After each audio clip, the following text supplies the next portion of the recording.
na tuko na mheshimiwa Babu Owino. Mambo vipi? Uko poa? Niko sawa. Uko sawa? Niko sawa. Hata mimi niko sawa. In Jamhuri some artists walikuwa waliitwa kwenda kuperform na wakasalimiwa. Watu wakafeel vibaya sana. They were like, "Yo, mbona mlienda? You are not supposed to go." Like Kenyans were not happy about it.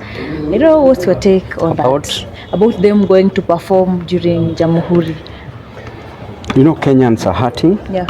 We are at a season where people are having deep problems. The challenges that we face are ranging from high cost of living to overtaxation to unemployment. When our President Ruto got into power, and even before, he promised that he would change lives of Kenyans, that he would provide jobs to the youth. But what did we see in return? A slap on the face. We saw so many people killed. He promised that he would compensate the families. Up to now, nothing has happened. So the artists who are performing, I can't fight them 100% because they were also trying to make both ends meet. But at the same time, Kenyans were annoyed, they were angry because they felt that those artists are part of the larger community and that they ought not to have supported President Ruto because he's not kept his word. So we just urge the president to do better because he did campaign on a platform of being a hustler called Kenyans Hustlers, that he came up with a doctrine of the bottom-up economy. But what are we experiencing? It's a sad state of affairs. So that's what I can say. Let him do better. Otherwise, Kenyans will rain on him. Yes. If you are given a chance maybe to be our president for a day, what will you change? What will you do? Of course, I can't be given a chance to be a president for only a day, but I can be given a chance to be a president for 2 terms, that as enshrined in the Constitution. The most important thing that Kenyans need are jobs. Build the economy, put money into the pockets of individuals, of Kenyans.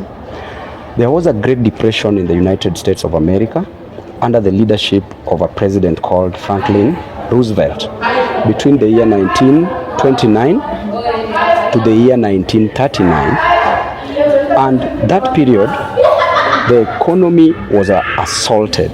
There was a Great Depression. What did Roosevelt do? Roosevelt contacted a Great Britain economist called John Maynard Keynes. John Maynard Keynes came up with a theory called the Keynesian theory, that you put money into the pockets of the people so that the economy can grow. When you put money into the pockets of the people, you create demand. With higher demand, there will be higher supply. Then you meet what we call the macroeconomic equilibrium. So as a president, which I know that in future, by God's grace, the most important thing that we will do is to try to put money into the pockets of the people by providing jobs. The most important. Once you provide jobs, people will afford their recurrent expenditure, the expenses that they meet on a day-to-day basis. Children will go to school. Ensure that they go to school and ensure that education is affordable. Ensure that health is affordable. Ensure that people get jobs. The moment you do that, the juice will be worth the squeeze. True. Yes. Lastly, about vaccination, cow vaccination imekuwa introduced here in Kenya. Maybe what's your take on that? This is funny. A cow has 4 chambers of a stomach. In my primary school, I learned in agriculture as a lesson, the first stomach called omasum, abomasum, reticulum, and another one. Human being only has 1 stomach. How can Ruto respect a cow more than a human being? The money that is being used for vaccination should be used to create jobs for Kenyan citizens. Let every farmer vaccinate their own cow. You cannot value a cow more than a human being. Yes. Ngoja kwanza. Just go on. Okay. So according to you, looking at our country right now, what can you say about now our country as at large and what has been going through? People have been going through a lot. Nothing to celebrate about. We have university graduates with no jobs. We have parents who sold everything they had, all the property they had, to educate their children. But it's so unfortunate that some of those children were brought back to their families in a coffin. What happened during the Gen Z revolution? We have Kenyans hurting. There are no jobs to the ordinary Kenyans. Even kazi za mkono, they are not available. And therefore, with that, there is nothing to celebrate. Let leaders be leaders, not dealers. We want leaders who are visionary, not missionary. We want leaders who will transform the lives of Kenyans to the best. True. You just mentioned something about working second time as a president. I saw people, so many people are wishing if you can vie for presidential seat 2027. Maybe are you ready for it, or bado tungoje juu we are ready to give you our votes?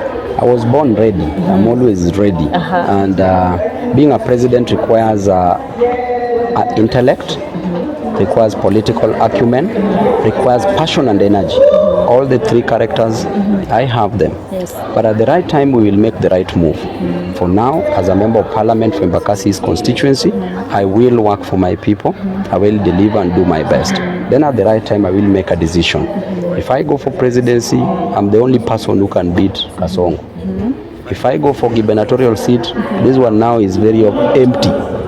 This other person who is in this seat, the juice is not worth the squeeze. Instead of working for the people, he is admiring himself. He's saying that he's beautiful. He's saying that that he doesn't have filters, right? Did you hear that clip? Yeah. I want to tell him that to a man, life is about duty, not beauty. So let him work for Nairobians who elected him. Okay. Thank you so much, Muhesh. Umetosheka? Yeah.